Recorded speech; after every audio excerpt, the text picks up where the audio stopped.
Hi friends, எல்லாருக்குமே வணக்கம். இன்றைக்கி நம்ம அழகான சுற்றுலா சேனலில் என்ன வீடியோ பார்க்க போகிறோன்னு பார்த்தீங்கன்னா, உலக புகழ்பெற்ற தமிழ்நாட்டில் மிக முக்கியமான திருத்தலம். நம்ம தமிழ் கடவுளான முருகப்பெருமாளுக்கு பார்த்திங்கன்னா 6 படை வீடுகள் அமைஞ்சிருக்கு. 6 படை வீடுகளில் 2வது படை வீடான திருச்செந்தூர் கோவிலோட சிறப்பையை தான் இந்த வீடியோக்குள்ளே பார்க்க போகிறோம். வாங்க வீடியோக்குள்ளே போகலாம்.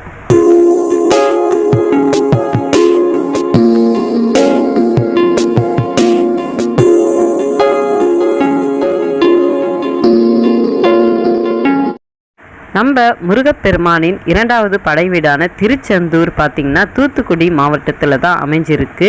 குன்று இருக்கும் இடமெல்லாம் முருகப்பெருமாள் இருப்பான்னு சொல்லிட்டு நம்ம கேள்விப்பட்டிருப்போம். ஆனால் 5 படை வீடும் மலைக்கு மேலே இருந்தாலும் இங்கே இருக்கிற திருச்செந்தூர் முருகர் கோவில் பார்த்திங்கன்னா கடல் ஓரமாக அமைஞ்சிருக்கு. இது இந்த கோவிலோட தனி சிறப்புன்னே சொல்லணும். இங்கே இருக்கிற திருச்செந்தூர் முருகப்பெருமாளோட திருக்கோவிலோட பழமை பார்த்திங்கன்னா 2000 வருடம் பழமைமிக்க கோவில். இங்கே இருக்கிற முருகப்பெருமாளோடைய திருக்கோவில் பார்த்திங்கன்னா கடற்கரையிலிருந்து ஒரு 150 மீட்டர் தூரத்தில் தான் அமைஞ்சிருக்கு. கோவில் கடற்கரை ஓரமாக அமைஞ்சிருந்தாலும் கடலில் வர சீற்றங்களும் இல்லை சுனாமி வந்திருந்த போதும் இல்லை கடலில் வந்த எந்த ஒரு பாதிப்பும் இந்த கோவிலை தாக்காமல் இந்த கோவில் 2000 வருடங்களும் மிக கம்பீரமாக கடற்கரை ஓரமாக ரொம்ப அழகாகவும் அற்புதமாகவும் அமைஞ்சிருக்கு. இங்கே இருக்கிற முருகப்பெருமாளுடைய இன்னொரு சிறப்பான ஒரு விஷயம் அது என்னன்னு பார்த்தீங்கன்னா, இந்த கோவிலுக்குள்ளே இருக்கிற முருகப்பெருமாளை தரிசிக்கிறதுக்கு நாம் கோவிலுக்குள்ளே போகும்போது இறங்கி தான் போகணுமா. அதாவது கோவில்லேருந்து வலதுபுறம் போனாலும் சரி இல்லை இடதுபுறம் போனாலும் நம்ம இறங்கி போய் தான் முருகப்பெருமாளை தரிசனம் பண்ணலாமா. முருகப்பெருமானை வணங்கின பிறகு மேலே ஏறி தான் வெளியில் வர மாதிரி இந்த கோவிலோட கட்டமைப்பை ரொம்ப அற்புதமாக அமைச்சிருக்காங்க. அது ஏன்னு பார்த்தீங்கன்னா, எவ்வளோ நம்ம இறக்கத்தில் இருந்தாலும் முருகப்பெருமானை வணங்கின பிறகு நம்மளுடைய வாழ்க்கை மேலே உயர்ற மாதிரி அவரோட ஆசீர்வாதமும் நம்மளுக்கு கண்டிப்பாக கிடைக்கும்னு சொல்லிட்டு இந்த கோவிலோட அமைப்பை அந்த மாதிரி அமைச்சிருக்காங்க. இது இந்த கோவிலோட தனி சிறப்புன்னே சொல்லணும். அடுத்தது இன்னொரு சுவாரஸ்யமான ஒரு விஷயம் அது என்னன்னு பார்த்தீங்கன்னா, இந்த கோவிலோட ராஜகோபுரம் எப்பவுமே மூடி இருக்குமா. அது ஏன்னு இப்போ பார்க்கலாம். இங்கே இருக்கிற முருகப்பெருமாளுடைய ராஜகோபுரம் 17ஆம் நூற்றாண்டில் கட்டப்பட்டது. இந்த கோவிலோட ராஜகோபுரத்தோட உயரம் பார்த்திங்கன்னா 157 அடி உயரம் கொண்டு அமைஞ்சிருக்கு. இங்கே இருக்கிற ராஜகோபுரம் பார்த்திங்கன்னா கடற்கரையிலிருந்து 140 மீட்டர் தொலைவில் தான் இந்த கோபுரம் அமைஞ்சிருக்கு. இந்த ராஜகோபுரம் ஏன் மூடி இருக்குன்னு பார்த்தீங்கன்னா, கிழக்கு பார்த்த மாதிரி தான் இங்கே இருக்கிற ராஜகோபுரம் பொதுவாக அமைக்கணும். ஆனால் கடற்கரை ஓரமாக இருக்கிறதால இந்த பக்கம் அமைச்சிருக்காங்க. மூலவர் சன்னதியோட உயரமான இடத்துல இந்த கோபுரம் அமைஞ்சிருக்கிறதால இந்த கோபுர வாசல் எப்பவுமே மூடி இருக்குமா. முருகருடைய திருக்கல்யாணம் நடைபெறும்போது இந்த கோபுரத்தோட வாசல் திறந்து இருக்குமா, அதுக்கு பிறகு மூடிடுவாங்களாம்.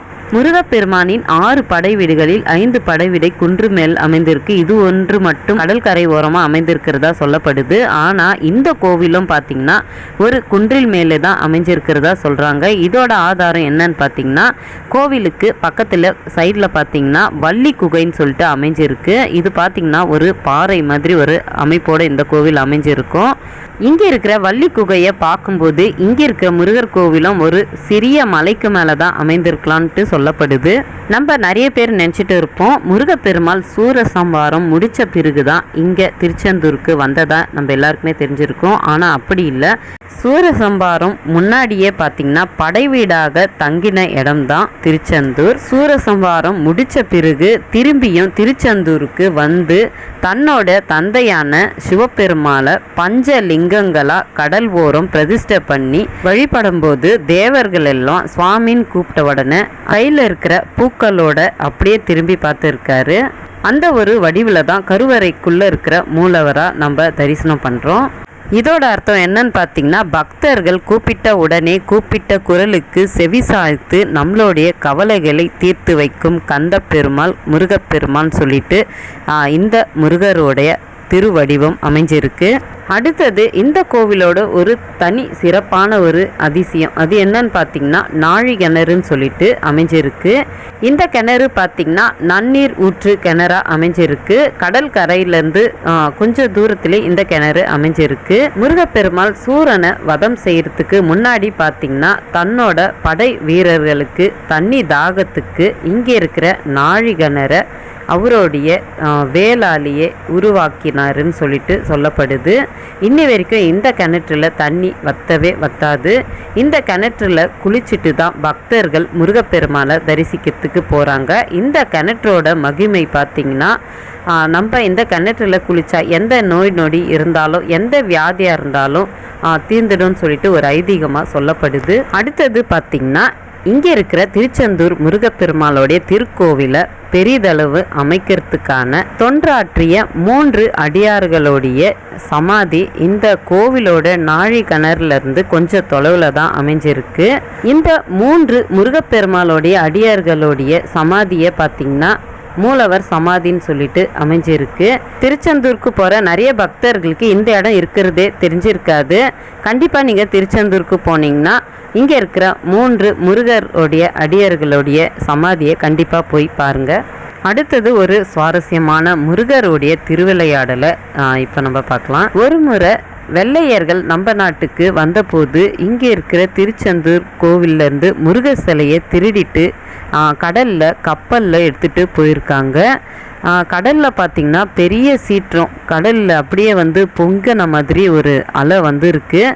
இது எதனால் வருதுன்னு தெரியாத வெள்ளையர்கள் முருகப்பெருமாளுடைய சிலையை நம்ம எடுத்துகிட்டு போகிறதால தான் இந்த மாதிரி நடக்குதுன்னு சொல்லிட்டு தப்பை உணர்ந்த வெள்ளையர்கள் முருகப்பெருமாளை வேண்டி திரும்பியும் இந்த மாதிரி நாங்கள் செய்ய மாட்டோம்னு சொல்லிட்டு கடல்லையே தூக்கி போட்டுட்டு போயிட்டுருக்காங்க. அதுக்கு பிறகு முருகப்பெருமாளுடைய ஒரு தீவிர பக்தர் கனவுல முருகப்பெருமாளே நான் இந்த மாதிரி கடலுக்கு நடுவில் இருக்கிறேன் அப்படின்னு சொல்லிட்டு சொல்கிறாங்க. இதை கண்டதும் முருகப்பெருமாளுடைய பக்தர்கள் கப்பலில் கடலுக்கு நடுவில் போய் முருகப்பெருமாளை மீட்டுட்டு திரும்பியும் கோவிலுக்குள்ளே பிரதிஷ்டை பண்ணி வழிபாடும் செய்கிறாங்க. அடுத்தது பார்த்திங்கன்னா கருவறைக்கு உள்ளே இருக்கிற மூலவரை தரிசிக்கிறதுக்கு ஆண்களுக்கு மேல் சட்டை இல்லாமல் தான் போகணும்னு சொல்லிட்டு ஒரு ஐதீகமாக சொல்லப்படுது. அது ஏன்னு பார்த்தீங்கன்னா முருகப்பெருமாளை தரிசிக்கும் போது ஏழை பணக்காரன்னு சொல்லிட்டு எந்த பாகுபாடும் இல்லாமல் முருகப்பெருமாளை தரிசிக்கணும்னு சொல்லிட்டு இந்த கோவிலோட ஒரு அமைப்பாக அமைச்சிருக்காங்க. வள்ளி குகைன்னு சொல்லிட்டு அமைஞ்சிருக்கு. முருகப்பெருமாளுடைய திருவிளையாடலில் ஒன்றான விநாயகர் யானையா மாறி வள்ளி அம்மையை துரத்தும் போது வள்ளி அம்மை இந்த குகையில் தான் ஒளிஞ்சிக்கிட்டதா சொல்லப்படுது. திருச்செந்தூர் போனீங்கன்னா கண்டிப்பாக இந்த இடமும் மிஸ் பண்ணாமல் பாருங்கள். ரொம்ப அற்புதமான ஒரு குகை கோவில். அடுத்தது பார்த்திங்கன்னா பன்னீர் இலை விபூதி பிரசாதம்னு சொல்லிட்டு இந்த கோவிலில் வழங்கப்படுது. இந்த விபூதியை நம்ம முருகப்பெருமாளை வேண்டி நம்ம தினமும் நம்ம நெத்தியில் வச்சுட்டு வந்தால் எந்த ஒரு வியாதியாக இருந்தாலும் குணமாயிடும் சொல்லிட்டு இங்கே வர பக்தர்களுக்கு எல்லாருக்குமே இதை வழங்கப்படுது. திருச்செந்தூருக்கு போகிற எல்லாருமே கண்டிப்பாக இந்த பிரசாதத்தை தவறாமல் வாங்கிட்டு வாங்க வீட்டுக்கு. ரொம்ப அற்புதமான ஒரு திருநீர் பிரசாதம்.